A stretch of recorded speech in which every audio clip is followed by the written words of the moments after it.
What's up YouTube, this is GalacticGod and I'm here on mkohl40's channel to bring you my portion of our Relinquished deck building challenge. What I did is I put together a deck list video for you and I went on DevPro and did some testing with the duels, so I'm going to put in maybe one or two of those DevPro duels and kind of commentate over them as well, so you guys can kind of get a better understanding of how the deck actually works. So I'm going to go ahead and jump right into things with the deck list. Alright, so here is my Relinquished deck profile. This is really more of a Chaos Relinquished build. So anyways, I'm going to go ahead and just get right into it, and I'll kind of explain a little bit of this stuff as I go along. We're of course playing 3 copies of Relinquished itself. 3 copies of Manju of 10,000 Hands. This card was released a long time ago. I can't believe it has never gotten any kind of holographic reprint. I know there is a dual terminal card of it, but I still would like to see maybe an Ultra or even a Super or something, just to see it in holographic form. I think would be really cool. From there, I have 2 copies of Tour Guide, and to go along with the Tour Guide, we're playing 2 copies of the Releaser.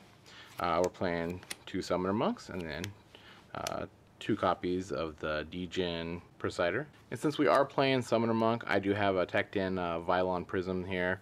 This is to go into some fast synchro plays, and it will put a Light and Dark in the graveyard as well, which will set up for our Chaos plays kind of nicely.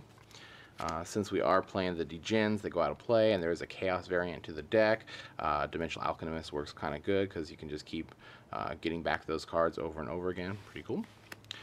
Since I'm playing Chaos version of the deck, I'm not really using Max C. I'm using Effect Veiler instead, although you could swap Max C out for Effect Veiler. I don't think it'll have too much detriment to the deck if you're more in preference of Max C, or if you'd like to mix it up a little bit with both, or however you like to do it. Probably more player preference at that point, I guess. Gores, then Sorcerer, and of course BLS himself, and that kind of rounds up the monster count. For spells, we're playing 3 copies of the Black Illusion Ritual. One of the reasons why I really like this card too is that it allows you to do the level or more, so it's 1 or more stars that you could use to do your ritual summon. I think that's kind of nice. Then from there we've got Preparations of Rite. What's really cool about this card is that you can use it as just a Rhoda if you don't have a ritual spell card in the graveyard, and then if you do have one in the graveyard, you can go ahead and grab that back so you get a nice little plus off of it. One of the main problems with combo-oriented decks, especially non-top tier combo-oriented decks, is consistency. One of the ways that I think you can best solve that in this deck is to use Pot of Duality. I know you do a lot of special summoning in here, but you can do a lot of setups with it and kind of hopefully add some nice consistency to your draws.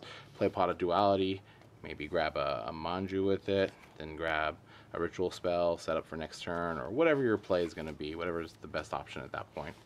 From there, we've got an Allure of Darkness for draw power, of course, 2 MSTs, Heavy Storm, Monster Reborn, and Dark Hole to kind of round up the spell cards for the deck. So for traps, we're playing 2 copies of Threatening Roar. A lot of the times, like I said, you're wanting to set up plays and whatnot, and you don't really need your monsters to leave the field, and having your opponent have big monsters on the field is not so much a problem for you, because you are going to summon out Relinquish in theory, hopefully the following turn, and then you're going to go ahead and suck up their big monster, which then gives you a big beater. So just being able to stall for a turn can sometimes really help the deck out quite a bit.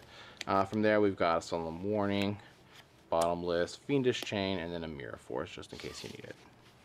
Alright, so for the extra deck, for rank 4s, we have Gaga Cowboy, number 50, Photon Popple Operative. Lavabo Chain works really good to get the Djinns into the graveyard. Daigessa Emerald, great for recycling. Abyss Dweller, Maestroke, Diamond Direwolf. For rank 3s, we have Leviar, Zen Mains. Number 20, Giga Brilliant. It's really cool because he's a light monster, so you can go right from your Tour Guide into your Djinn, go into Giga Brilliant, set up for a Chaos play as well, sending your Djinn to the graveyard, allowing for a quick ritual summon the next turn. Kind of cool.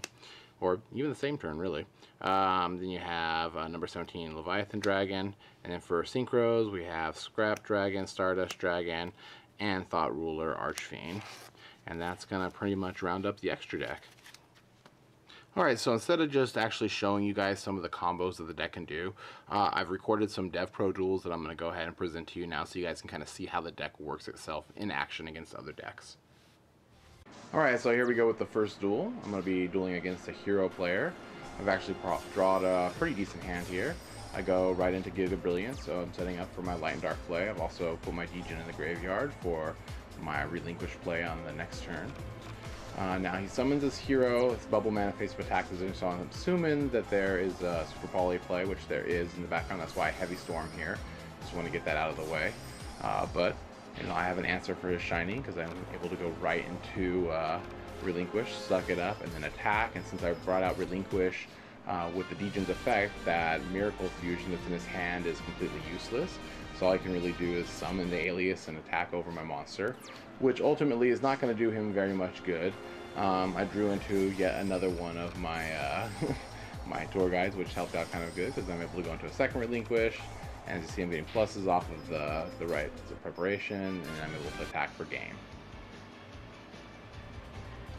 Alright, for the second duel here, it looks like I'm going to be dueling against a Synchron deck, or a Doppel Warrior, whatever you call it. It's a deck that I truly like quite a bit as well, for those of you who are familiar with my channel.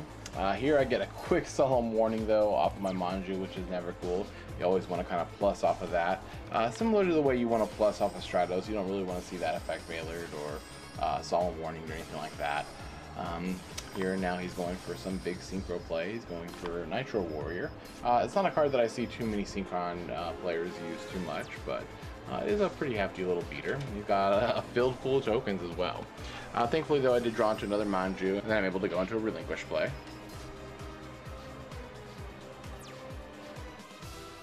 Here he draws Heavy, which isn't really too much of a help for him. I accidentally passed turn here too for some reason. Just sometimes the controls with DevPro. So I decided to make a little bit of a play here, and he MSTs my back row when I go to attack.